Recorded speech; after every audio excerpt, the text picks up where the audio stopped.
would like to remind everyone that this show is brought to you by the Dolphin Wars.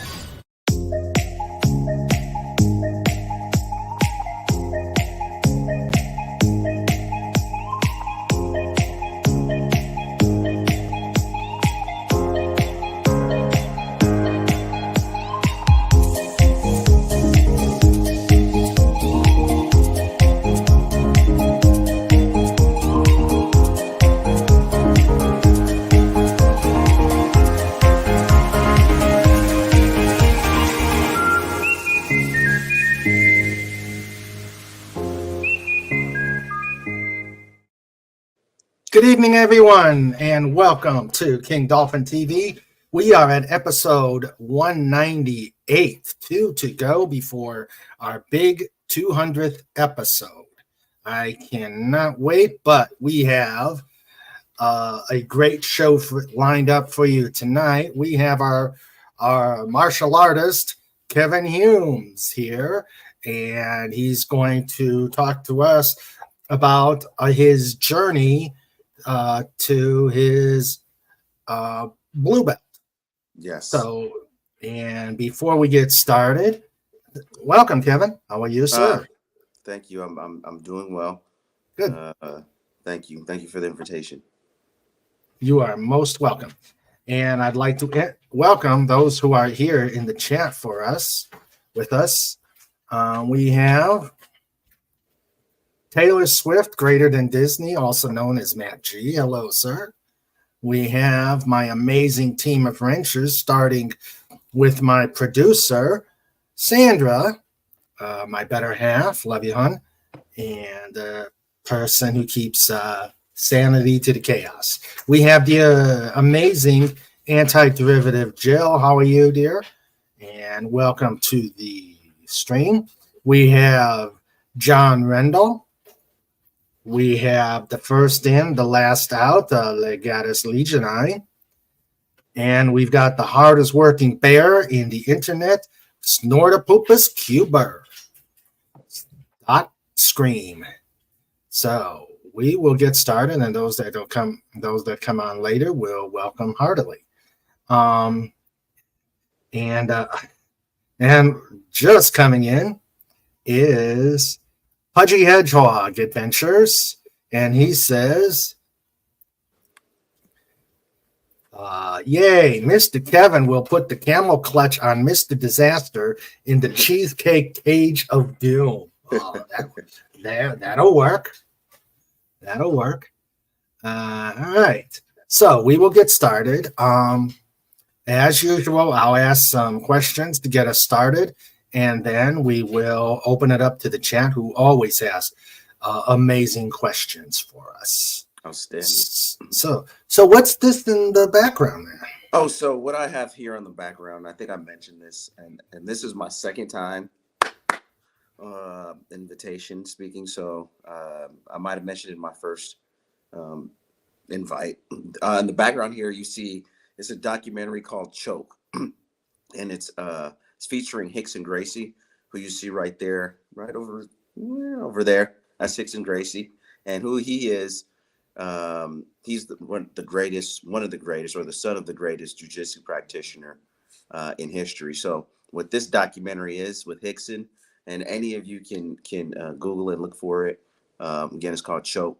But what it does, it chronicles his travels or his fights in Japan. I think this took place in 1996 or 97. So if you ever seen Bloodsport, it's essentially real life Bloodsport, where you don't die, thankfully. And so where you don't That's die. good. And so what this is leading up to this is his training and leading up to the fights. And what they did, I think they fought 3 or 4 times in one night. And these fights, I don't believe they had any breaks or anything like that. So it chronicles his training and his trip to Japan to fight all these fighters from around the world with different martial arts or combative techniques. Either your boxing, taekwondo, karate, whatever the the art is, that's what they did. And they fought against each other, so they put them against each other. So it's a pretty amazing documentary, and it chronicles all that. and the son, his son, Crone is the one who gave me my blue belt, who is the third generation. So Okay. yes, an amazing documentary, Choke. There he is, Hickson All Gracie. right. So choke. Yes. I'm sure Legatus is already working on looking that up so he could find a post. Outstanding. Yeah, that'd be great. Outstanding. Yeah. Okay. Oh, So, funny story. This place but here is where I used to live. This academy here is in yeah. Los Angeles. And I grew up down the street, pretty much down the street from where jiu-jitsu originated in, some would say all of America, because it started in Southern California. So that's Oh, pretty cool that came up there. So cool. Cool. All right. So, we've had you on before. What have you been doing since we last were with you? oh, what have I not been doing? So I don't know. Has it been about 8 months now? Yeah. It's been a while. So I've been doing what every good martial artist should be doing, and that is trying to stay in the gym, trying to stay healthy, trying to progress, and trying to get to the next level, and earn that next stripe or belt. So that's what I've been doing. Okay. Now you've got your blue belt, and I take it is in jujitsu. Oh well, yeah. That's breaking news. So yeah, I was able to over the last few weeks earn my blue belt, and it was Okay. yeah, and that took a lot of work. So Okay. Now, for those of us who are probably not very familiar in jujitsu, can you? I've taken it back when I was a teenager as sort of an adjunct when I was taking judo lessons. So, I'm familiar with it. But what is jujitsu for the uninitiated? oh, for the uninitiated, it's interesting you mentioned judo. So judo is essentially jujitsu's predecessor. So it's what happens with judo, and you're the judo practitioner. Judo is primarily throws, if I'm not mistaken, right? It's primarily Yes. throws. And so, for any of you who did not know, one of our greatest presidents, Theodore Roosevelt, he was a judo practitioner. He trained in judo. So Theodore Roosevelt, and I think we brought that up last time. We pulled up a picture of him, right? And Yes. so, jiu-jitsu is what happens when judo gets to the floor. So when judo gets to the floor, what happens now? You throw somebody to the floor, and now you're on the floor. And now another funny name is what they call is ground karate. So now you start ground karateing it and all that sort. And that turns into what you see here, which is a whole lot of jujitsu and grappling and using angles and leverage. And that's jujitsu right there. It's at its finest right there. You're floating and floating and flowing. And you're using all these angles and leverage and gravity. You're using a lot of different angles. And thank you for putting up that picture right there. That's another picture with Glover Teixeira, who was a UFC champion. That's on your backsplash. So, Oh, yeah. yeah. So hope that helps. As far as just continuing on that note, there's also submissions, a lot of submission moves that has to pertain to either locking joint locks or blood chokes. Dare I say blood chokes? Yeah, why not? Yeah, so blood chokes, I think that's what they call it. It's essentially choking. It's something that would put you to sleep. So rather than harm somebody, idea or theories, rather than hurt somebody more, you cause them to pass out, and that stems or comes from a blood choke, which would So that's jujitsu Okay. for you. Yeah, so it's human chess. It's human chess on the ground. Have you ever played chess? And there's you play chess, right? Yes. All Lost right. a lot. You Lost a lot in lot. That chess. sounds exactly like jujitsu. You lose a lot, right? But you learn from your lessons, and it's a strategic. You're 2 or 3 steps ahead. So in order to do jujitsu, you're playing chess with your partner or whoever you're doing this with. and you're trying to anticipate, and you're feeling their energy, feeling where they would go, and essentially, yes, human chess on the ground. That's the best way I Okay. like to explain it. Okay. So, all right. Now, in the blue belt, in the jujitsu discipline, where does a blue belt stand? I know most everybody knows green, yellow, and the highest is black. Where Yeah. does So that's a great question. So consistently in martial arts, usually the black belt is the highest, right? That's consistent in a lot of different disciplines. Mhm. There's actually some higher belts in jujitsu. There's red and coral, or coral belt, sorry, coral belt, which is red and black. Those are for Mhm. like guys who've been doing jiu-jitsu since there was a kid until they're like 65 and 70. Ooh. They have red and black belts, red and white belts, and then some even just go back to a white belt because they've been doing it for so long. Mm. But in the tiers of jiu-jitsu, blue belt is so the color belts for jiu-jitsu is white belt, blue belt, purple belt, brown belt, black belt. So that's just the general five, and it gets progressively darker. The belt gets progressively darker the higher rank up you get. So I've been doing jiu-jitsu for 4 years now. Um, and quite frankly, I should have been a blue belt much earlier, and I carried myself as a blue belt. But just because of there were some hurdles because of COVID and traveling for work, and my professor moving from where he was into to Montana, that I wouldn't say that stymied my growth. It just prevented me from having the technicality of a blue belt.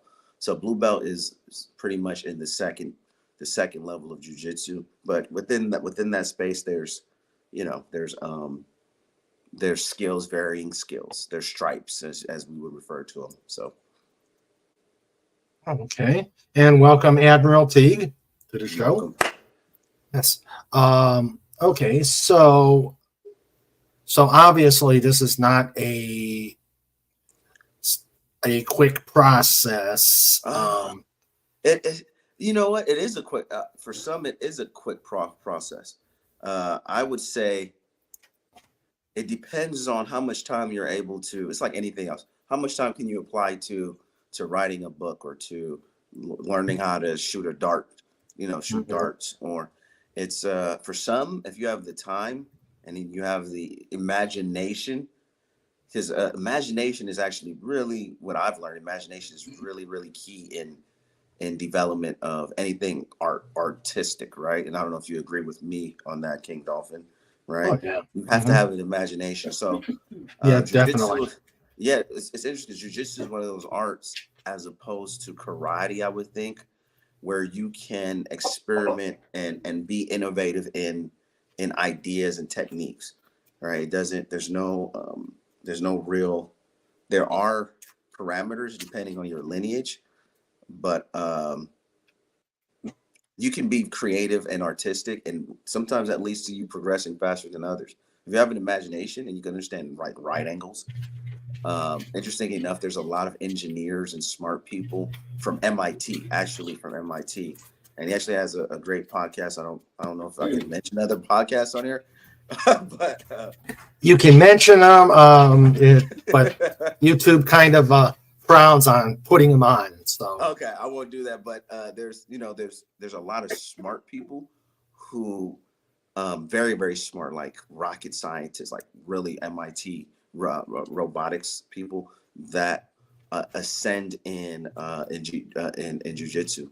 They really ascend. hmm, It's very fascinating. Yeah, it's actually there's two types of people. You have the really smart jujitsu practitioners, and then you have the really um, uh, just kind of like some of the knuckle draggers. But the smart people tend to ascend because they understand like techniques and right angles and all this sort of stuff.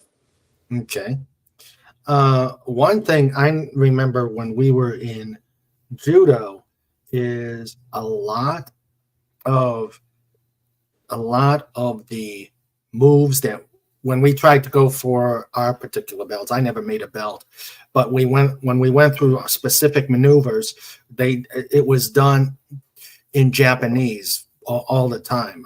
Is that done? Like if they tell you to practice a certain move, do they give you the command in Japanese? That's true. Let me shut this off. I don't know if it's going to listen to the second choke video. Hold on.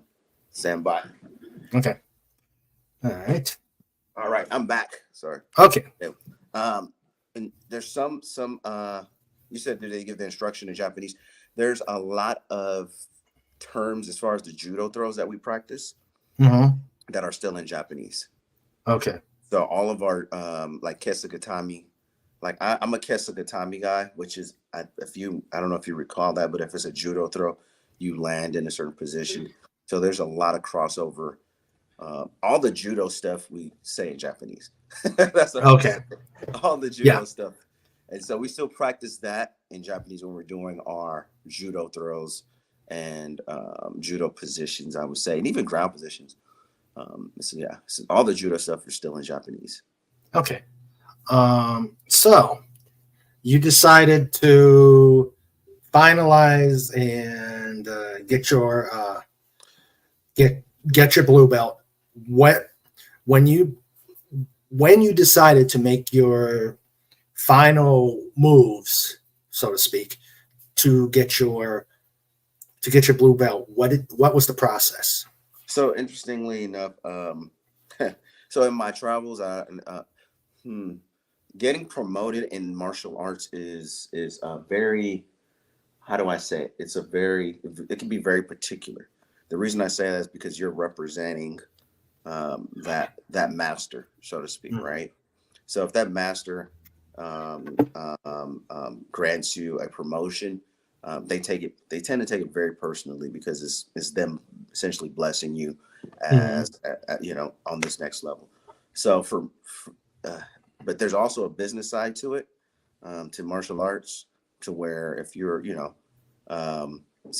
gyms, they want you to stay an active member of the gym and a paying patron and so forth. So in my case, it was difficult because of the amount that I do travel for work, for me for a professor at these gyms that I would go to because of because I was traveling so much. It was difficult to kind of for them to willingly give me a belt, and because of the master that I practiced under, who was the son of the man Hickson Gracie, they really kind of wanted to just allow my master to give me the belt. So that speaks to the length of time it took me to get my belt.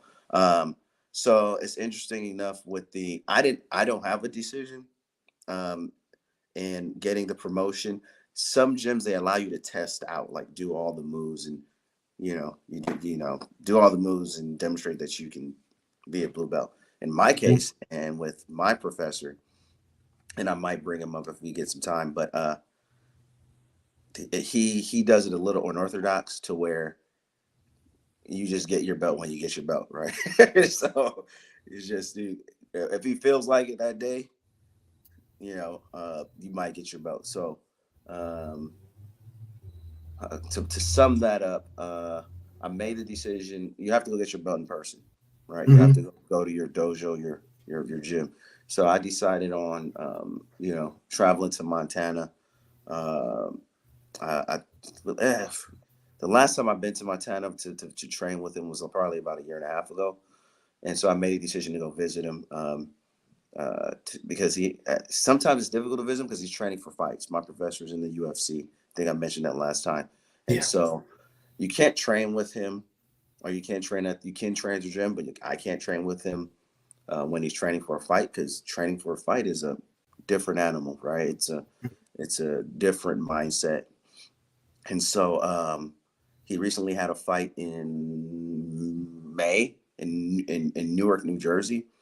Unfortunately, the fight didn't go his way, but that wasn't the principle of the fight for him. And I could discuss that a little later. So once that died down, I was able to kind of coordinate and travel. And he was like, make sure you come up here to get your blue belt. Uh, and so I made that decision and I traveled to Montana about 2 weeks ago. And I went to Montana and let me tell you, Montana, that training was heavy. That training was heavy. training was heavy. So we did a lot of judo throws again. So imagine if you can remember judo throws, you're just hitting that mat time and time again. If you ever been thrown off of a bed, or like me when I was a kid practicing, my favorite wrestler of all time is Ric Flair. I'm sorry, I don't know who yours is. Raymond, who's yours? Who King Dom? Who's your favorite wrestler? Rowdy. Wait. Roddy Piper? Whoa, wait. Let me show you. Okay, show me, please. There you go. There you go. See the logo? Oh, there you go. Round 2. Oh my goodness. Oh, up here. The little dolphin avatar up on the upper corner. See what he's wearing? Oh, the crown? No. Which one? He's wearing the kilt and the little white t-shirt. Oh, okay. Yes, Rowdy. Roddy Piper. Okay. Roddy Piper. Okay. Ooh, see, I like Roddy Piper. I like Roddy. I give you kudos, but mine's Ric Flair and oh man, Macho Man Randy Savage. Oh yeah. Ooh. Oh yeah. Oh yeah. And actually, that's my ringtone. So Ric Flair. Can't beat it. Oh yeah. So I've heard your Ric Flair ringtone too. Oh yeah, you've heard my Ric Flair ringtone. Yes. So yeah. Can't beat him. My second is Brett, the Hitman Hart. Oh, so you like man. I would love to hear from the audience who their favorite wrestlers are. Oh, we'll put that out there. We actually had a couple months ago a wrestling theme on Just Cause. Awesome. That was awesome. We had everybody put their various wrestlers up there. We'll ask the chat when we let them loose on you. When we let them loose. Another fun fact, just so you know, with the UFC, they just actually merged with WWE. Yeah, so, I saw that. Yeah, I saw that they merged. You'll see a lot of crossover from UFC fighters when they decide to step out, venturing into WWE. So, but if you remember, just jumping off a bed and falling all the time, that's what judo. Just falling on your side all day. So we did that the first day, and we did a lot of rounds, a lot of grappling, a lot of jiu-jitsu. So I did that the first day.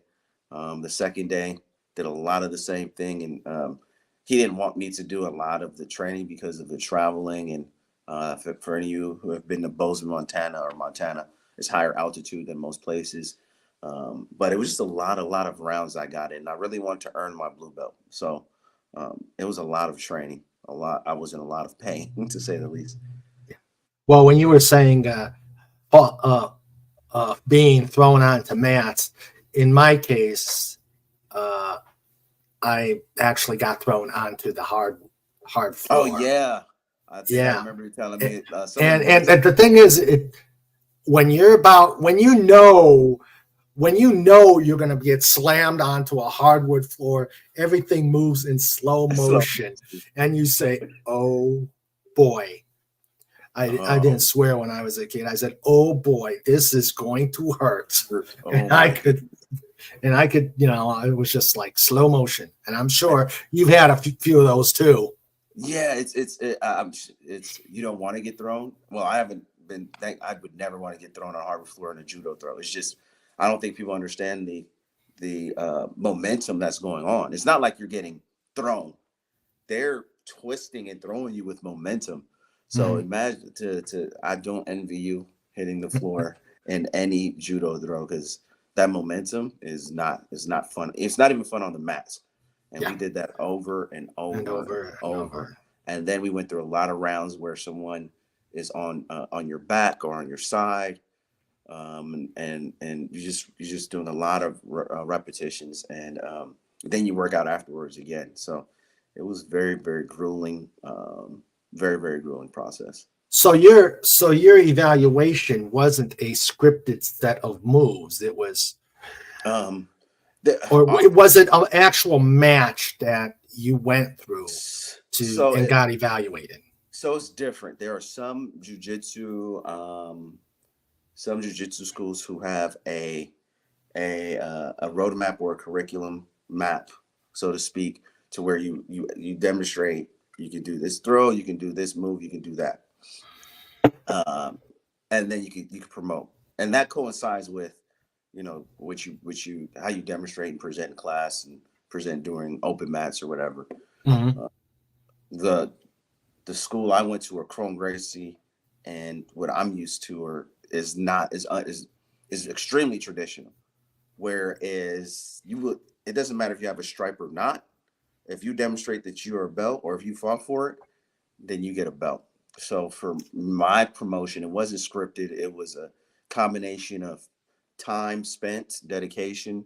I didn't quit. I just kept doing jujitsu, and also how well how how good I am on the mats, and so I was able to demonstrate that in that capacity, which earned me. Which again, I earned a blue belt a long time ago. I just wasn't formally given to me. Um, the usual time frame for a blue belt is between one and 2 years. All right, the average is a year, give or take 6 months. Right, let's say that. So I've that's the thing that's the main thing. So as you're saying, it was unconventional belt promotion. I didn't even receive my belt in the form of, I didn't receive my belt in front of my class or in front of uh, other students. I didn't receive my belt that way, because of my professor, and he's doing some other things, and he's trying to get ready for another fight. I received my belt in a very non-traditional non-traditional way, which blew my mind. It actually blew my mind. So, What uh, happened? so what happened? So the traditional way you receive a belt, and I think you alluded to it, uh, King Dolphin, is you stand in front of the class, or your professor calls you up.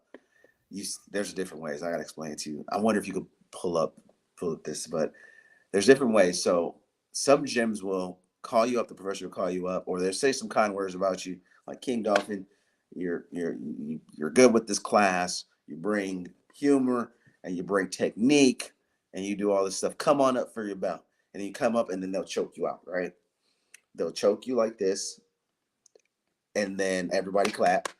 And then they take your belt off, put it around your neck, and then your professor ties a new belt. Other classes, you come up, King Dolphin, you're great. You did good. You was in the competition. You won gold. Come on up for your belt. You come up for your belt, and then the professor will tie your belt on, and then you run through a gauntlet, and then all the other students in class, they slap you on the back with the belt. So you run through this gauntlet, or you kind of walk. You don't want to run because it's not really. It doesn't really pay off. No. You gotta feel the. You gotta take it. So you walk through, and then all the other students have their belts off, and they're slap you on the back. If you could pull that, would be crazy. But slap you on the back with the belt as you're walking through the gauntlet, and that's some other promotions, right? And then the other general promotion is you get promoted. They say all kind words, and they wrap the belt around you, and you're good to go. It's not as crazy, right? My scenario was that, and I never anticipate or have an expectation of getting promoted, because my professor has drilled inside of me how much a belt doesn't matter, or the color of the belt doesn't matter, right? Doesn't really matter in the grand scheme of things. It's just a symbolic gesture, and so he really really emphasizes that. But he also understands how important it is for some people. So in my case, uh, my professor was able to, because he wasn't able to make it to class that day. We just had a sit down dinner at his lodge, and again, totally unexpected. We were just talking about life, and actually was talking about life, and just everything surrounding life. And you know, he just was, he said, "Hey, now you're a blue belt," and so it was very very unorthodox and cool at the same time. It's very unorthodox, and the reason it was cool is because I doubt anyone has been promoted that way. A and B, it was a very very intimate, personal moment, um, that again, I think I'm gonna write a book one day, and I'm leaving out some of the details, just because some of it was a there was a lot of private conversation that went on with surrounding it, but it was just super cool how it happened. At first, I was in shock because I was like, "This is not how I pictured it.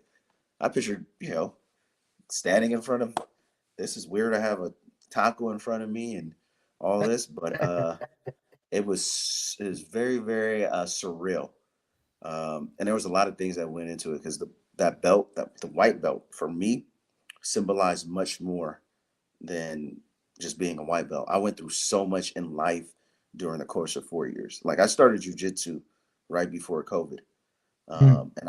and I ended up getting hip surgery right before COVID, and Uh, so it was like a lot of things that this white belt symbolized, and I felt like I was losing a part, like something close to me. I hmm. started having like a little separation anxiety. So Wow. that I think I didn't want to have. You know how you want something so bad, but you have to get to the next level, and then Yeah, once you you got to give get it, up. You got to give up what you like your originally favorite car, had. like your Yeah. first car, like something Mhm. that's sentimental. It's like, man, I don't want to give up my first car. My first car was a Camaro, by the way. I'm a Camaro Oh, guy. Uh, oh, and that's another question, audience. First favorite car, and if anybody had a Pinto, then kudos to you. And it's like giving up your first vehicle for to get into like a Mercedes Benz, and it'll never be the same. Like that mm, first car, even though if you get into the most fancy car, there's nothing that compares to that first car, and that's how that white belt was. It was like driving my first car and not wanting to give it up, and so yeah. I was conflicted to say the least. Hmm. Yeah. Now, I I take it you're not going to stop it with now that you've gotten the blue belt. You're not going to stop until you go into higher um, So time, time and money. Not depending. So no, I'm not going to stop jujitsu. Jujitsu is not for me. It's more of a. It's not about the belt, or it's not a Mhm. pursuit of higher belts. It's a pursuit of. It's a pursuit of my best self. It also helps with, and for those people that have any issues or uh, things uh, that brings down anxiety of life or stress of life or mental health or whatever you want to call it. It's one of those things that help me decompress from everything else in life. And so, yeah, my pursuit in jujitsu or martial arts is more of something for my mental wellness, and it's something to help me escape and be again artistic in a different way.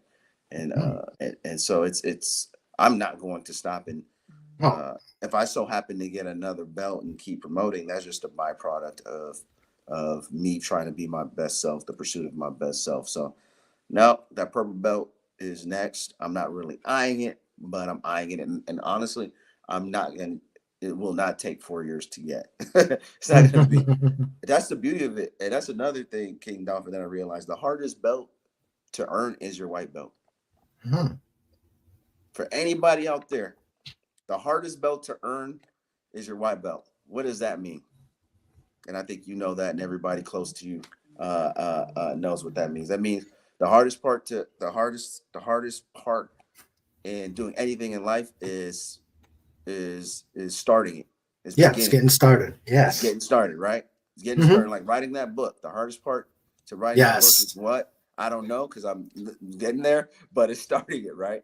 The hardest part to flying an airplane is getting in the airplane. Yep. Um, the hardest part in anything in life and going to Just swim starting. and Yes. start. And then the second hardest part is to keep doing it. Yeah. So, um, but you have to earn it. Still, you earn it by continuing to do something that you started by finishing it. And Hmm. so I made it through the hardest part of this process. Everything else is downhill. Is downhill. So Are you able? Are you able to like with what you've got now, with your achievement right now? Are you able to like set up a dojo and teach others? no, that would be blasphemous. Ah. That would be Okay. blasphemous. Why would it be blasphemous? Yes, I'd like to know. It'd be blasphemous because that would be doing students or people that aspire to be in this position. It would be doing them a disservice. A, right, and B. There's a lot of now today. This it's not how it used to be. When I say used to be, I'd probably say like early 90s, early 90s, early 2000s, especially in the area where I'm in or where we're at or anywhere. Honestly, jiu-jitsu is everywhere now. You could find, I'd say within 20 miles, there's someone doing jiu-jitsu, unless you're like in the middle of nowhere. And I apologize to our audience if you're in the middle of like Idaho or somewhere or Wyoming. uh, there, unless you're out there, and even so, I guarantee you, there's someone who is a higher belt in jiu-jitsu, and so I can give pointers, but I would not dare open up. It's a difficult business to be a part of. It's a difficult business to be a part of jiu-jitsu. I mean, owning anything, owning a gym, period. It doesn't matter what kind of gym it is. So I'm not there, but I do have responsibility to teach those when I'm at the gym. Those of lower belts or my belts, I do have a responsibility to teach them while I'm there. Okay. Okay.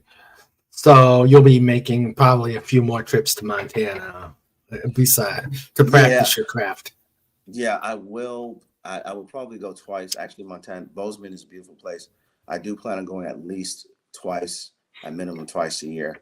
So yeah. Okay. All right. Well, those are my questions. So I'm going to open it up to the chat. I'm going to start. Get Kron on TV. Okay. Let's see. I'm going to start. And hello, Dalek451. Welcome.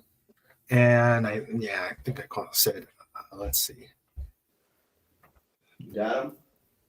Yep, I see Android TV. Oh, go ahead. Okay. See if I can get Kron up here. All right. Okay. What's this one? Oh, that must be the choke. Yep, that's choke. Okay. I just Legatus brought up the IMDb title for choke. There's the link. Yeah. Thank you. Okay. All right. We'll start with Legatus Legion I. He says, other than championship belts, how many belts or belt colors there are? Well, you pretty much go ahead. So yeah, there's you know it. That's actually good. There's 5 core color belts. That's the easiest way I could put it. And then there's like 2 belts that are like only, only the greats or the older people can get, which is, yeah. So there's 5 core color belts. Okay. And Legatus says, choke follows freestyle fighting champion Rickson Gracie as he prepares to defend his title at the, I'm going to massacre this, Vale Tudo Freestyle Fighting Championship in Tokyo. You said that perfectly. Vale Tudo. Now, Vale Tudo. If Legatus can actually like tell people or find out what Vale Tudo freestyle fighting is, it's basically it's backyard. It's not backyard. It's professional. I like what he says here. It's behind the scenes rule. Look at the world of no rules fighting. Yep. That's what it is. Now, no rules fighting. Let me just touch on that. When you think no rules fighting, what comes to mind? King Dolphin. Fight Club. You don't. Okay. So what else happens in no rules fighting? What everything is headbutts, punches, groin kicks, groin knees, groin hair pull. I just wanted to make sure that I captured what no rules fighting is, and this is not this is real life fighting that's going on that Hickson was a part of. The old using objects to the objects to do damage to people. Yeah, they didn't go that far, but yeah, it's pretty wild. It's pretty wild. Okay. All right. Let's see. Admiral Tig says, nice to see all of you and getting to know Kevin. And he says, Kevin, let's go Mets. Great hat. I know they're not even in the. Guess you're from it. No, guess you're from New York. You're gonna be surprised, Admiral Teague. Did Baltimore win last night? That was my next question. I don't know. When it comes to getting a new belt. Yeah, when it comes to getting a new belt, how much of is that the athlete asking or the director saying you have learned, showed, won matches to demonstrate you know your stuff to deserve the promotion? That's a good question. The professor or master says nothing. They don't say anything. They just they don't say anything sometimes. It's very weird. It's like, did I learn anything? Am I any good? Because sometimes they don't say anything. Sometimes they don't say anything at all. You just have to show up to class every day. Sometimes, and they might just say, "Oh, good move" or something, but it's not really, as an adult. Now, if you're a kid and you have kids in martial arts, then your professor will say, "Good work, good job," and all. You don't get none of that as an adult. As an adult, you just go. And then once they're observing you, and once you demonstrate it, then the proof is in the pudding. But the professor, they don't really ask you to do anything. They direct you or they show you techniques, and then if you are able to process that technique and demonstrate it during a stressful moments, because that's really what jujitsu. That's another element I left out. Jujitsu is it really tries to show you how you respond under stress.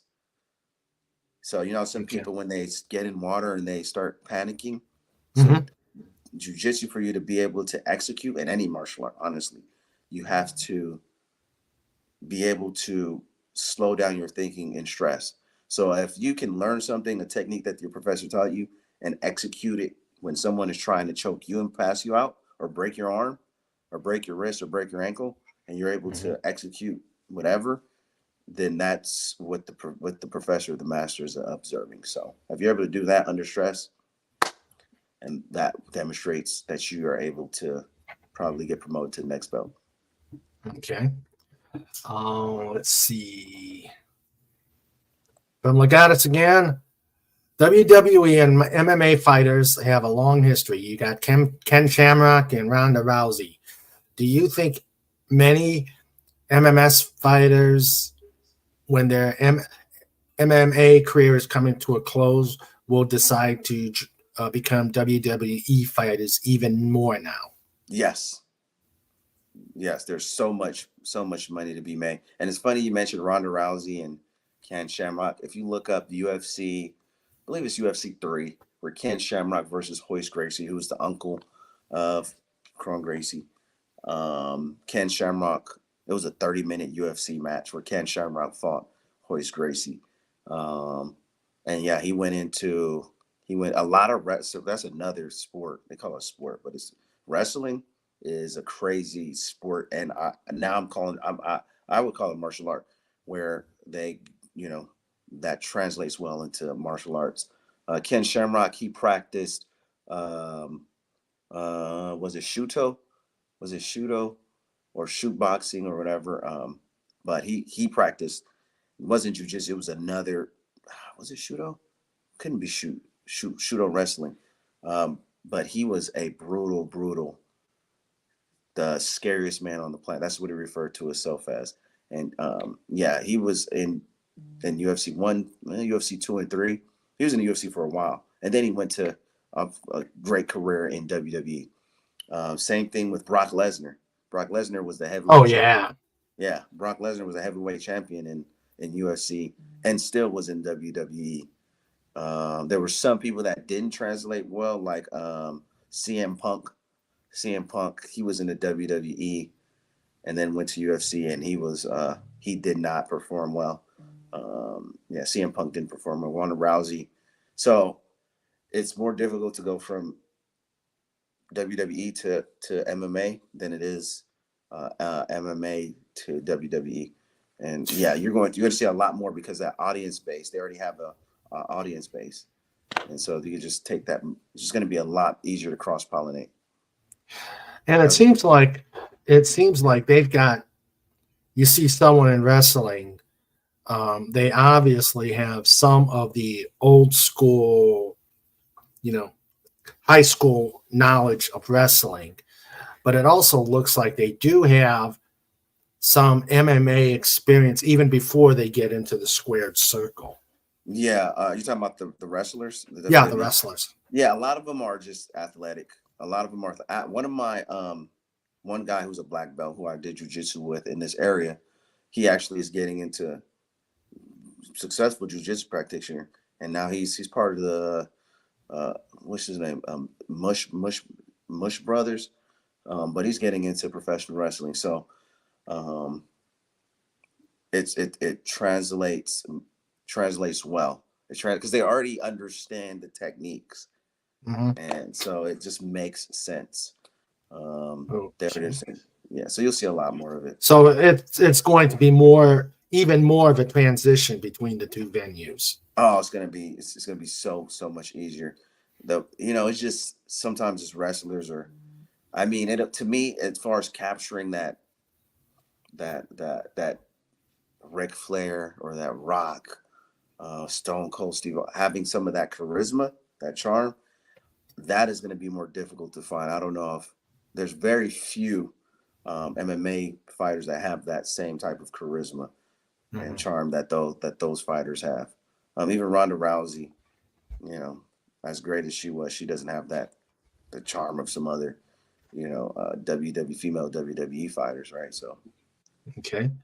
Let's see. The guy that says, is Kevin saying the hardest part about writing a book autobiography is just to get it started, even though his fighting career has a very long road yet to travel? I like that one. I like that. That is, it's hard to start something that hasn't ended yet, or talk about something that hasn't ended yet. But that's why I'm working with King Dolphin. So, all right, I'll help you out. I'll help you out. Yes, I'll help you out. Okay. And now, King Dolphin TV interview would not be without the hard-hitting question from Pudgy. And because you've been on and given us the favorite cookie, he has actually said, "Oh, we lost him. He's scared of Pudgy." Cookies. Cookies. But because we know what cookies, he's actually stepped it up a notch and said, "What is your favorite Halloween candy?"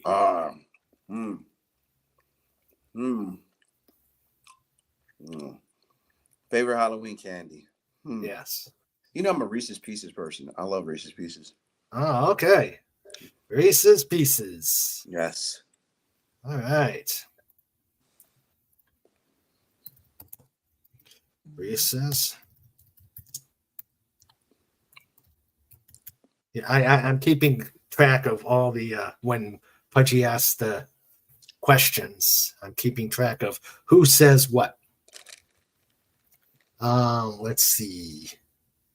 So, favorite Halloween candy is Reese's Pieces. Okay. Are people, Lagana says, are people jealous with someone young, more ambitious, climbs the rank faster than them, or when one sees their once pupil surpassing the teacher? Or is that felt as an accomplishment of your teaching? That is a good question.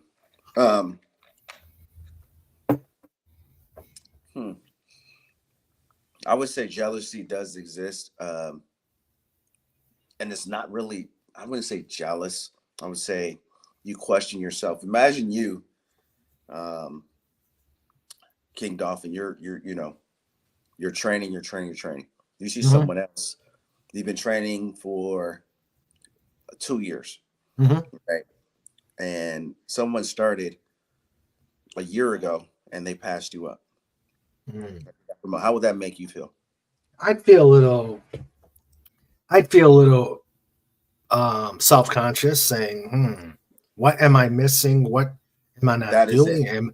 Am I in my shape? Am I in good shape? That's exactly what happens. You're not really jealous of them. You're more, you question yourself more. So the jealousy, it's not, I don't know what the word is, but you're more self-conscious about what you're doing. And that happened to me, for me a lot, because I've seen a lot of people that frankly weren't as good as me, um, pass me up in it. And I had that. So I wouldn't say jealous is the word, because we don't, you know, I don't know if we really, because we know, when I say we, people that do this, we know how hard it is. So we Mhm. really can't. I don't think we're jealous. Now, I think that changes to jealousy.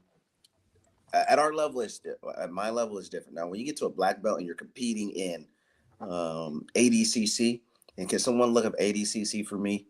All I'll my do. all my King Dolphiners out there, look up ADCC. Now you're at the top level. You're at ADCC, um, and you have all these black belts and all that. Now that's where the jealousy comes in, because now you're at the cream of the crop for the sport. It's like the World Series of grappling, or the Super Bowl of grappling. Is it the Abu Dhabi Combat Club? Yep. So Okay. ADCC it's like, it's kind of like the not really like the World Cup. It happens. I think it's every 2 years. Um, it's every other year, and so now when you're at that level of combatives, um, where it's that and jujitsu, and you're at that level, that's where the jealousy amongst peers at that level come in. Black belts, Mhm. they know how hard each other works, but they have more latitude to be jealous. Um, and the goal of the professor is for you to be better than them, anyways. So Mhm. professors usually don't get jealous. Where professors get upset, I won't say jealous, upset, is if you leave them and you open up a gym without them knowing, like Mhm. nearby, or you do something that is is like disloyal. That's where they would be upset and kind of disown you. And a lot Mhm. of that has happened and can happen. Oh, okay. Yeah, if you do anything, it's like you're loyal to your professor. That's it. So Yep. yeah, yeah. So yeah, ADCC, that's the creme de la creme of jujitsu. Yep. Sandra, along these lines, Sandra comes says, as a flight instructor, I'm very proud of my students when they surpass me. I take it as Exactly. a sign I've done a good job. Exactly. And that's pretty much how, because in this sport, jiu-jitsu is a young person sport. Um, and so there's a finite window for you to be at the Abu Dhabi level or ADCC level. And that's usually till, probably up till, early 40s. That's where they draw the line. And then you're just dealing with some young animals. But they want to see you surpass them, because that is a testament to their teaching, right? And Sandra could attest to that. When they surpass you, that's a sign how good they are. So, and Mhm. you can't take away your teacher. Yep. And he says competitors can only participate after winning trials or by invitation. Yes, it's like getting into uh, one of those elite schools. They send you a fancy little Willy Wonka ticket in the mail, a golden ticket. You receive the That golden golden ticket. ticket. Yeah, or you have a Ah, trial. They're actually having a trial nearby in November. They're having a trial in Atlantic City in November.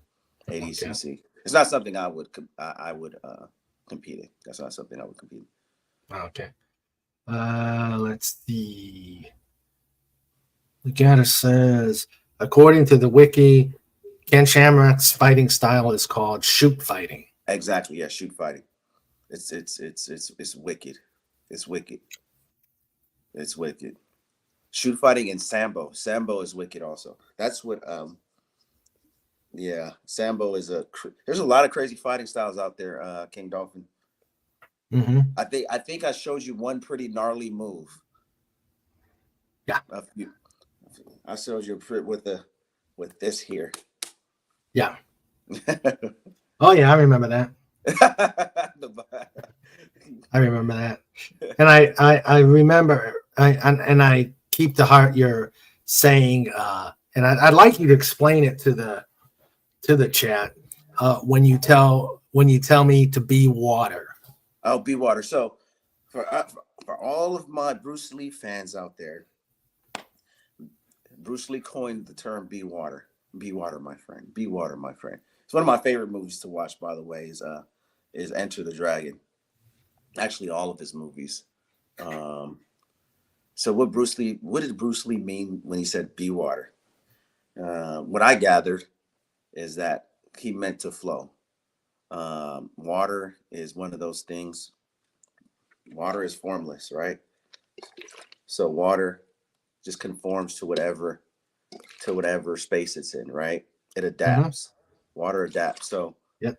when you're doing martial arts, you want to be like water. You want to adapt, right? You want to adapt to that space. You want to flow. You don't want to force it. You don't want to be like a you know like a marble or something else that's in here that is struggling to conform to the space or to the predicament that they're in. So when you're in a situation, any situation, it could be at work, it could be in a relationship, it could be in copying papers. You want to be able to adapt. You want to be able to flow, and you don't want to because when you're fighting gravity. When you're fighting gravity, you're not doing yourself any benefit. But if you form and you flow with whatever that situation is, you're able to be um, much more advantageous, much more advantageous. So that's using leverage. The idea of leverage. Leverage is water is powerful. It crashes, right? So when water crashes, it's powerful. But also water, when you go to a lake or you go to a body of water that's just quiet and serene, right? It's still. Water can be still and it can crash, and it's just one of those elements that that's very powerful. So that's what it means when you say be water. That means to flow, but to also remain at peace and be able to crash when you need to crash, right? So yeah, water adapts, water Yes. flows. Okay. Let's see. Guys, think of some questions out there. Let's see. I Dalek yeah. Dalek says, I know what it's like to have trouble writing. We all do at some point, Dalek. Even I did. Even I did. Is that called writer's block though? I think Yeah, that's it's what it writer's is. block. And best So way what to do it advice is would you give him? What advice would you give him? even if it's one word, put something down. Even if it's one word. Yeah. Doing it one word a day, um, because sooner or later those words will grow to something coherent. Plant the seed. There you go. Yes, plant the seed. Start as a white belt. There you go. You're Yep. starting as a white belt. Yeah. Let's see. And Legata says Kevin came prepared with the cookies. Oh yeah, I did. I was prepared. I was prepared. um, Now, so my memories of jujitsu was just like taking a hand and then trying to take control of that hand, but it was only hands. Um, Obviously, it's just one small piece. Watching that video, jujitsu is a lot more in depth Yeah, than just like an adjunct of what you learn as an afterthought in judo. yeah. It's a lot more death. It's a the way I describe it is judo is like it's 2 dimensional, Mhm. or karate is 2 dimensional. Boxing is 2 dimensional, but if you get hit in boxing or any of them, you're gonna feel like you're in another planet. Mhm. Jiu-jitsu is it has you have that same dimension, but then you also have the floor. You have the solid floor, right? So you can push up on the floor. You can use the floor to do yoga moves. I guess it's the easy way for the listeners. You know how people do moves or use the floor to your advantage. Use the solid ground to your advantage. So the floor adds a different element to this dance of jujitsu. Um, Yeah, that's the yeah, that's the hidden element is using that ground to help you. I never I never thought about like actually using the floor as an ally Yes. in your in your in your battle. Yes. Yeah, for example, if I were to try to grab around your neck, I can just Hmm. grab around your neck in this space, right? You see this? Hmm. Yeah. I can just grab around your neck. Now, if I have this book here. This is the floor, and the floor is here, right? Uh-huh. And I keep my head glued to the floor. It's much more difficult to grab around my neck. So I'm Hmm. using the floor as an advantage as opposed to if I want to grab and then turn it, wouldn't do that. Now, if I pin my head to the floor, if my back is on the floor, I would keep my head pinned to the floor so that you're unable to gain any ground and turn my head to the opposite way. So the floor could be either your work to your advantage or your enemy. Because if someone's on top of you and they pin you to the floor, then that's not comfortable, right? Right. But if you're on the floor and you have a bottom game, as they call it, then you're able to because now you're in a stable position. The person on top of you, they're unstable, right? Because they're operating in a space where they left or right, you could push them either way. Get him But at the when the center of floor, gravity. yeah, you have to maintain your gravity a lot. You have to be a little bit better at balancing if you're on top. When I'm on the floor, I don't have to worry about balancing. So it's all about it's relativity, but there's you have to use your space as your advantage, and it's so fascinating. It's kind of like again like flying an airplane. It's like driving the car and flying an airplane. You're operating in a different dimension, Hmm. and so it's I guess that'd be actually a similar, actually a really good example. It's like driving a car on the ground as opposed to flying an airplane in a different dimension. Okay. Yeah, space is fascinating when you start talking about just space. It's Hmm. great. Um. Okay. I can see Kevin is following in Bruce Lee's footsteps. Lots of travel and teaching and learning. Do you use his thoughts and sayings often in your school as a teacher and as a student? Ooh, that is a good question. Well, as a student or as a student in martial arts, I think a lot of people use Bruce Lee saying. There's some that don't use it because some feel that because Bruce Lee didn't really participate in actual, he did actually participate in fighting, but some people don't feel that way. We don't use it in different schools often, but he is someone that definitely is admired and idolized in the martial arts community. And funny thing about Bruce Lee, I was actually in San Francisco 4 weeks ago. Was able to pass by the dojo where Bruce Lee practiced. So that was pretty awesome. That was pretty awesome. And then uh, also, what is it, Mr. and Mike Tyson. That is also someone that they people look admire too. Hmm. Um, Now, let's see. Chuck Norris Chuck Norris, yeah. he did a Korean style of. Who, He Chuck did a Norris? yeah. If I remember right, he did He was karate. yeah, he was karate. Chuck Norris was, yeah, he was karate, and he was actually he was Chuck Norris is another legend. Chuck Norris is Mhm. another legend. We Oh love Chuck yeah. Norris. Yep. We love Chuck Norris, and there's a few out there that just legends that didn't get the roses that Bruce Lee got. So Yeah. I like this next one. What famous Kevin saying can we add to pop culture as words of wisdom? Ooh. oh, what do I say often? What do I Yeah. say? I don't know. I don't know now. Like when you think about it, uh, Hmm. I don't. I don't know. Let me marinate on that for a second. Yeah. Pop culture. Pop culture. That's a heavy lift. That's like Taylor Swift level. I'm not a that's not a Taylor Swift level. Yep. Interesting. I know. Okay. Let's see here.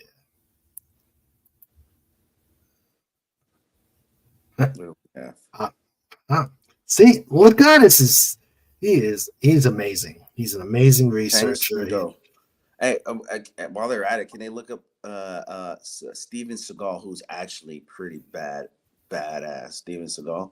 I can look at it. Let's see. I'll race between me and Steven Seagal is someone you don't really want to mess with either. okay. A lot of cool. And yeah, that fighting scene with Chuck Norris and Bruce Lee. Oh my God, it's one of the greatest fighting scenes in martial arts. I could watch that all day. I wonder if I could play that. Let's see. Yeah. And Chuck Norris was in the Air Force. Yeah, yeah, he was. I didn't know that. A lot of people was in the Air Force. All of them were in the Air Force. Yeah. Let's see. Man, Seagal's an old part. He is? Yeah, let's see. American born, actor, producer, screen. Seventh Dan black belt in Aikido. You don't want to mess with Aikido. Aikido is a bad martial art. I mean, if you're standing up. Now in jiu-jitsu, if you get into the ground, see, this is the thing. Steven Seagal, Chuck Norris, Bruce Lee, Mike Tyson, it doesn't matter. You get it to the ground, none of that matters. That's why people do jiu-jitsu. But if they, Aikido though, you could kind of survive with Aikido because Aikido is a lot of arm locks and all that. So yeah, you don't want to do that too much. Yeah, that's. What about Van Damme? We never even looked up Van Damme. I'll check that. Who's everybody? I don't even know what Van Damme does, but he won in Bloodsport. So let's see. Jean-Claude Van Damme. Let's see.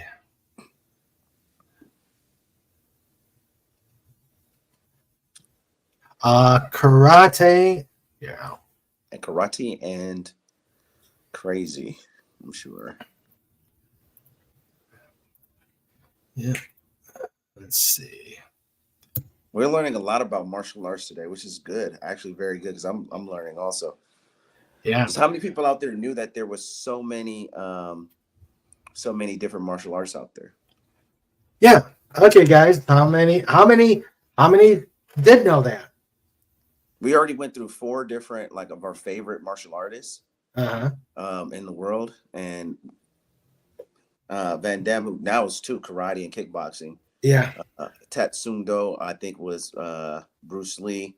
Van Damme was Aikido, and then Bruce Lee was. We didn't even see Bruce Lee, but he did practice 2. I think he did. So that's already 5 different martial arts, and then jiu-jitsu. So you just had kickboxing up there. So there's kickboxing and there's Muay Thai. Actually, my shirt that I have on is a I remember that shirt. Yeah. Yeah, blessed with Van. I think I might have had another one on, or did I have this one? I don't remember, but this is one of a famous fighter in Muay Thai, and kickboxing and Muay Thai is totally different. Then they have Savate, which is French fighting. Yeah. And there's one that I actually learned. You got to look this up. It's called Barbitsu. Look up Barbitsu. This is hilarious. Barbitsu, ZU or SU? SU. Barbitsu. Yep, got it. Now this is a fascinating. The history behind this one is amazing.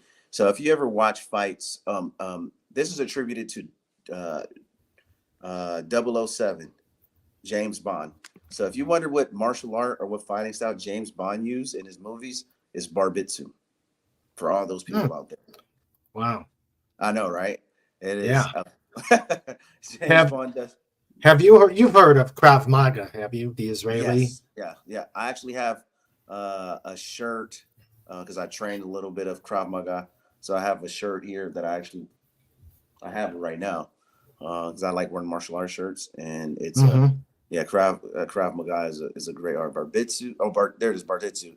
Eclectic martial art and self-defense method, originally developed in England, 1898 to 1902, combining elements of boxing, jiu-jitsu, cane fighting, and French kickboxing. Yes. So they call it the gentleman martial arts. So in that period there was a lot of cross pollination of people immigrating and going a lot of different places. And so the gentlemen in England that wore suits, ties, and carried a cane, uh, they adapted all of these martial arts into their fighting style. So you'll see a lot of people dressed as gentlemen with ascots. And if you look at Barditsu, and it's brought there by this guy Bart something, whatever, Sir Bart something, and this is pretty much the style of James Bond. This is where they adapted his style is Barditsu. It's a whole hodgepodge of fighting for a gentleman. It's called the gentleman's art. It's pretty crazy. And Krav Maga, getting that Krav up. Maga. And then look up Sabat after that. Since they mentioned French kickboxing, Yeah. Sabat. Krav Maga is it's almost you could say like Muay Thai, but it's more close combat, and it's I wouldn't even call it. It's more of a self defense than a martial art because you can't have a Krav Maga competition. Nope, you'd be out Yeah. in a whim. Let's see. Bring that up.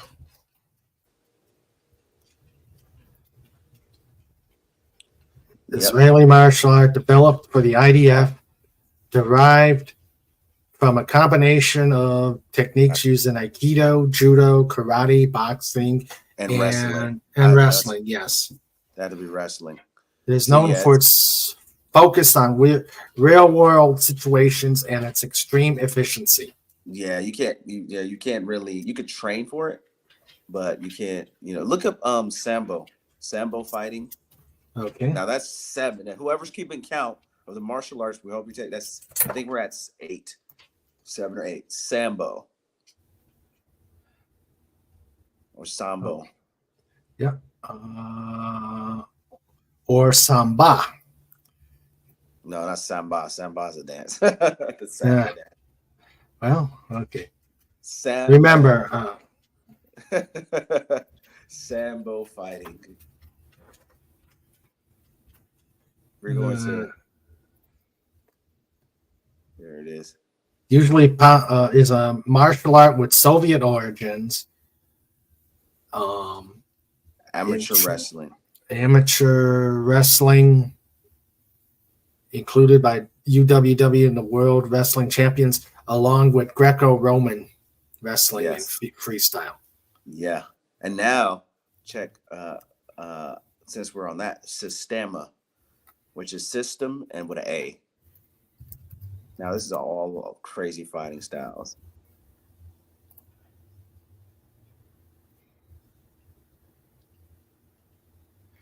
Let's see.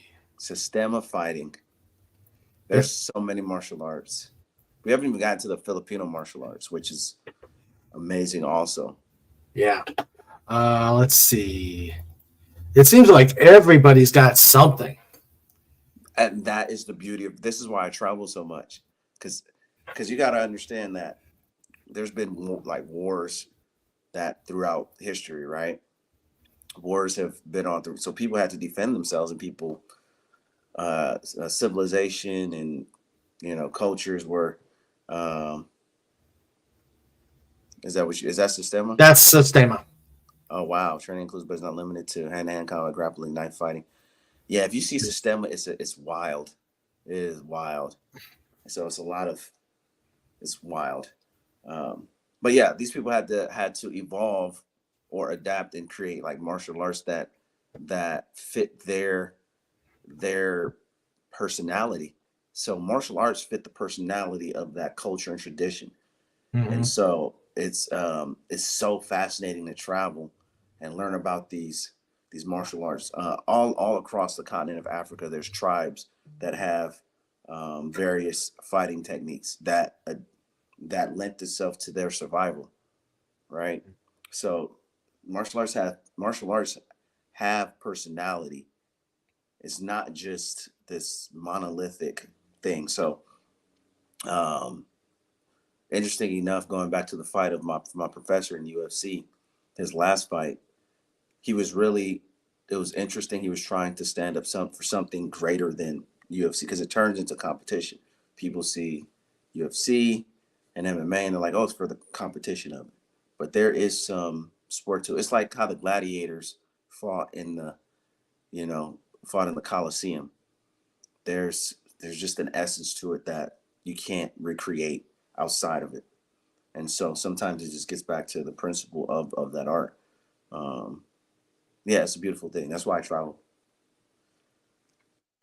Brother Pupes says I prefer Burfu, an eclectic mix of Lancastrian epi-thump and aggressive use of a Roomba. Okay. I wonder what country that is originally from. Snort, tell us. Tell us. Tell us because Yeah. Legata says, as an athlete, it is said that it is part mental, part physical, hitting the gym, weights, part skill, learning the moves, part nutrition. Should all be treated equally, or is there an order of importance? there is an order of importance. For me, the mental it's everything. They say this in all sports. It's like 80% mental, 20% physical. You can be the best athlete in the world if you're not mentally locked in or mentally prepared. That's why you see people like Conor McGregor. Conor McGregor. You've heard of Conor McGregor, right? I'm sure. Yeah. Can you Google and see the last time Conor McGregor won a fight? The last time Conor McGregor won a fight. Give me the date. Okay. I'll tell you right now. Okay, his first loss was in 2016. His last win.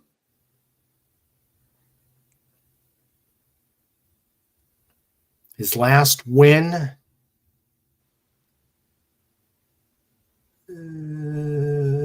It's like it was August of 10 August of 2015.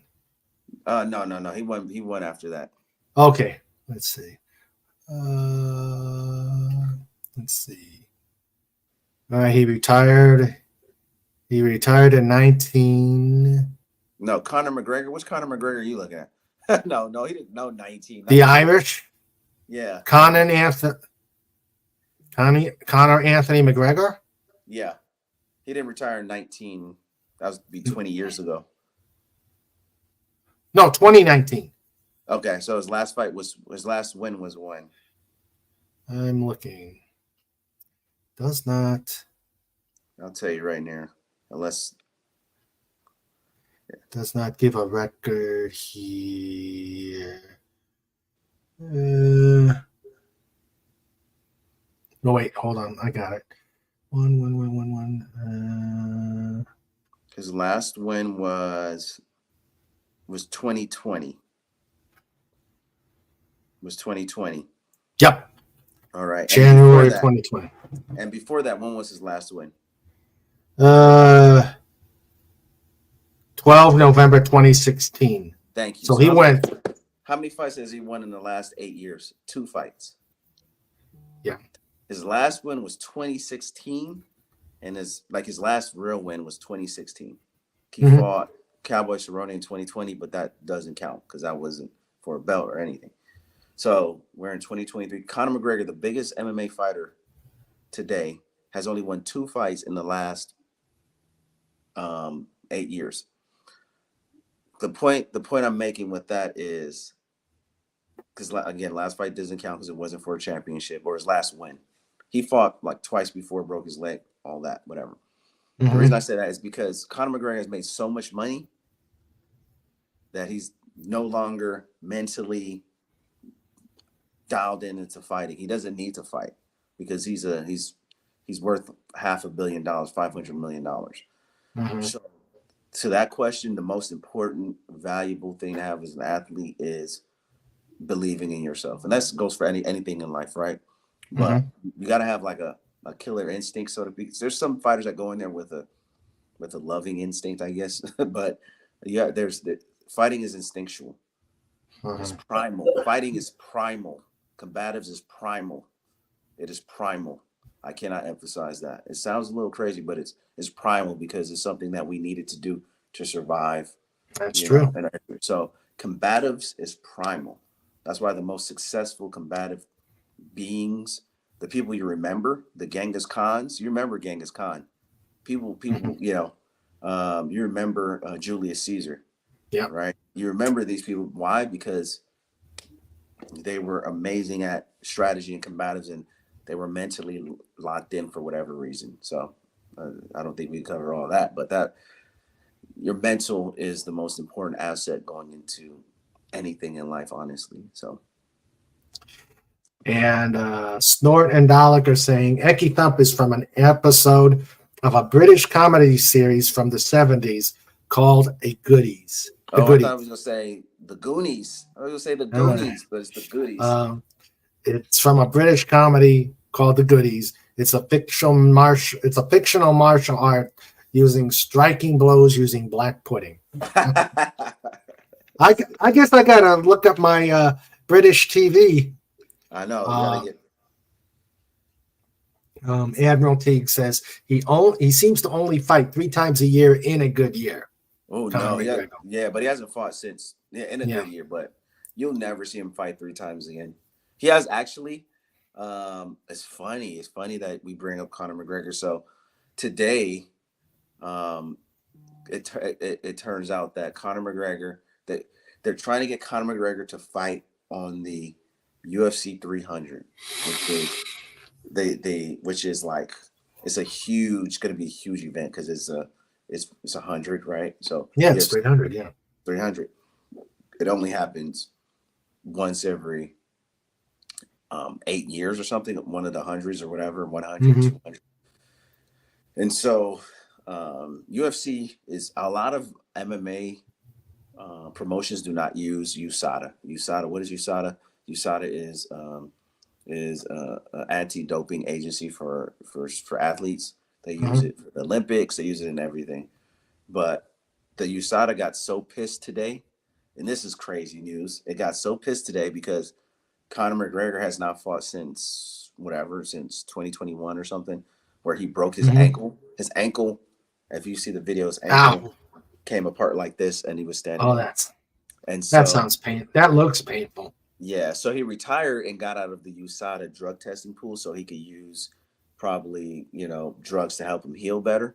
There's things that you could, it's not really drugs, it's things that we could get over the counter, honestly, but they don't want UFC fighters to use. So it's things we could probably get from CVS or any place. But so he got out of the pool and they got so fed up with UFC and Conor McGregor because they want him to fight that they said, our contract is ending in January. We no longer want to be with UFC, which is huge news. I'm still reading the fallout from that, but it's because of Conor McGregor. They want Conor McGregor to fight, and they don't want him to be part of USADA because Conor McGregor generates so much money. So it's an interesting thing. So yeah, that's 6 months from now. Conor McGregor's fighting 6 months from now. Oh, okay. Legata says McGregor's like Rocky heading into Rocky 3. He lost the quote unquote eye of the tiger. Exactly. That is the perfect example. That is exactly what happened. Have you ever seen Rocky movie, which is amazing? I've seen 1 and 2. Yeah, Rocky 3. He got money, and so he just didn't have the eye of the tiger anymore. Right. That's exactly what happens. I mean, when you get, you just don't have. You're like, why am I doing this? You do ask yourself that. Yep. And Pudgy Hedgehog Adventures asked, question, what is your recommended brand of protein powder? Pudgy needs to bulk up. Beefcake. Beefcake. Oh, I don't know. One that tastes good. It's hard. Interesting fun fact: if you buy protein, A, get isolate protein, and B, you can always return the protein powder if you don't like the flavor. So remember that for anyone out there, because I didn't know that. If you don't like it, you could always return it or exchange it. Yeah. So you can go through like 5 protein powders in 5 days if you want. Oh, okay. Let's see. He should fight Mayweather again and bet on Floyd. It's legal in boxing. Floyd bet on it himself last time. That ain't gonna happen. That is not gonna happen. Yeah. That would be awesome though. That was a good time. Oh, it's interesting now. The next fight, speaking of British, the MMA fighter Francis Ngannou will be fighting Tyson Fury in 2 weeks. UFC, it's going to be the biggest fight this year. 2 heavyweights. So former UFC heavyweight Francis Ngannou will be fighting the heavyweight champion in boxing, who's from England. He's really Egyptian though. And later this month. So it's another clash of MMA fighting or MMA fighter against a championship boxer. That's gonna be right. Yeah. All right, Kevin. This was when you step up. When you come on here, you bring the A game.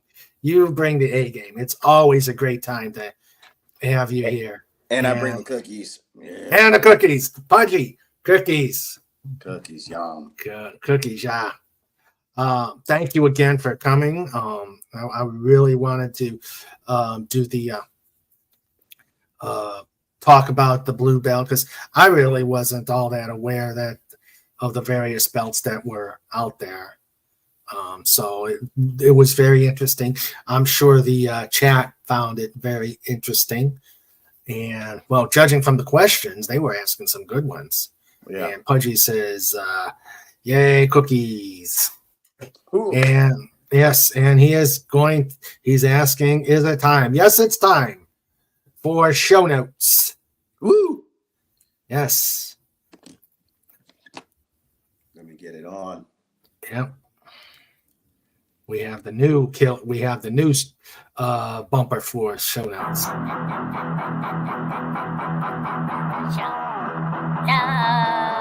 Mr. Ray.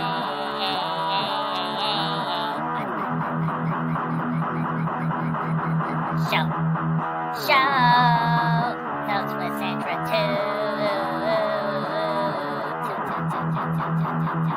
Mr. Raymond, push the button.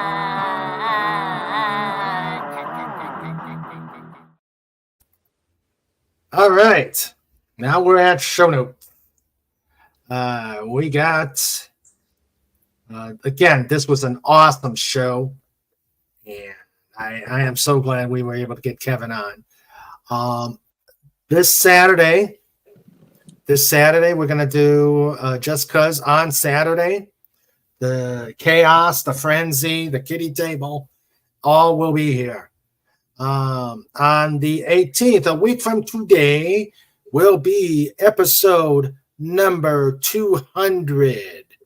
And we will probably, I don't know how it's going to go, but if you know King Dolphin TV, it's going to be off the hook. We'll have Just Cuz on the 22nd as a Sunday show because we'll be on an away mission. And on Monday, the 23rd, we will be doing a 2-year anniversary show. Wow, 2 years of King Dolphin. Oof.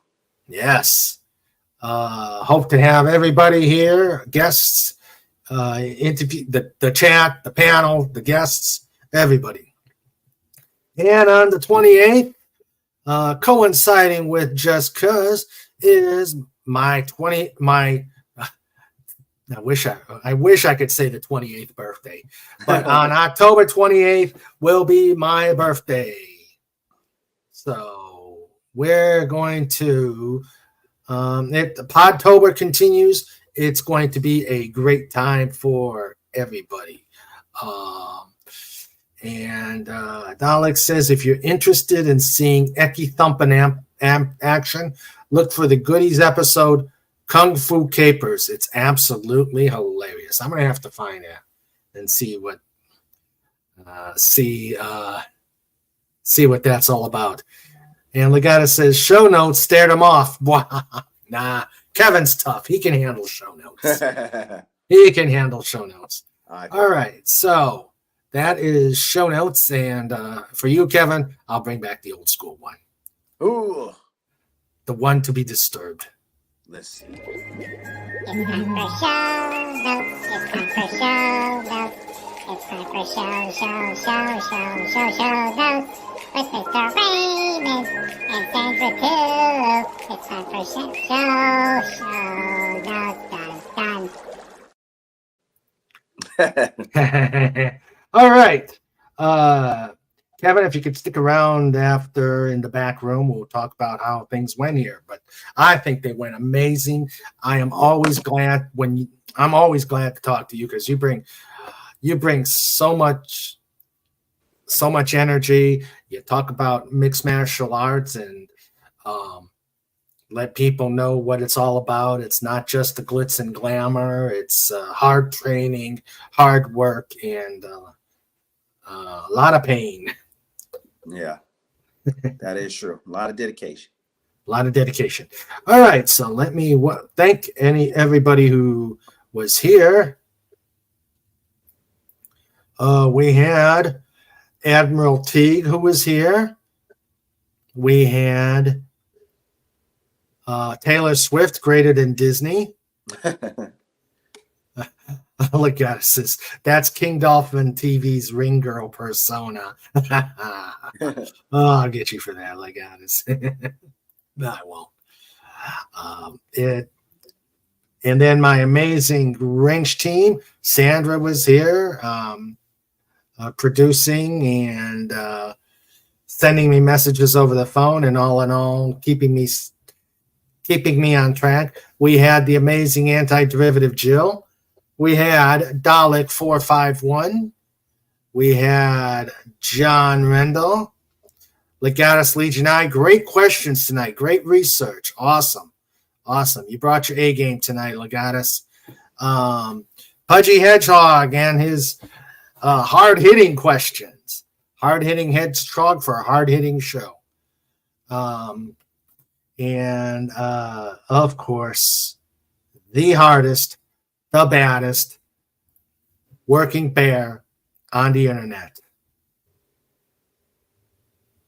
Gonna poop us! Cuber. Don't scream. And Snort says, don't forget to tell them the significance of the size of the Ivy hats and Eki Thump. Okay. All right. So that is everybody here. I hope everybody had a great time tonight. I hope you had a great time, Kevin. Yes. And we'll hope to have you on. We hope to have you on again. Talking what you love, martial arts and jiu-jitsu. After my next trip to either Japan or somewhere else, so we'll see. I'm going. Okay. All right. And Snort says, take care every human, dolphin, doggo, Dalek, ferret, eagle, hedgehog, and wallaby. Okay. Cool. Yeah, gotta watch those wallabies. Engage cloaking device. All right. Everybody, you have a good night. We will see you on Saturday. And I hope everybody stays safe and stays healthy. And see you guys later. Love you guys. Pudgy says, press the like button or MMA fighter guy comes over to your house, pouts, and then puts you on the torture rack. Yeah.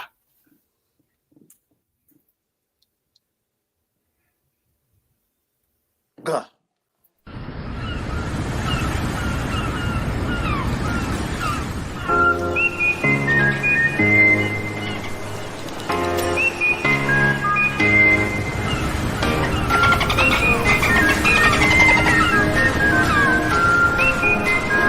This segment is brought to you by the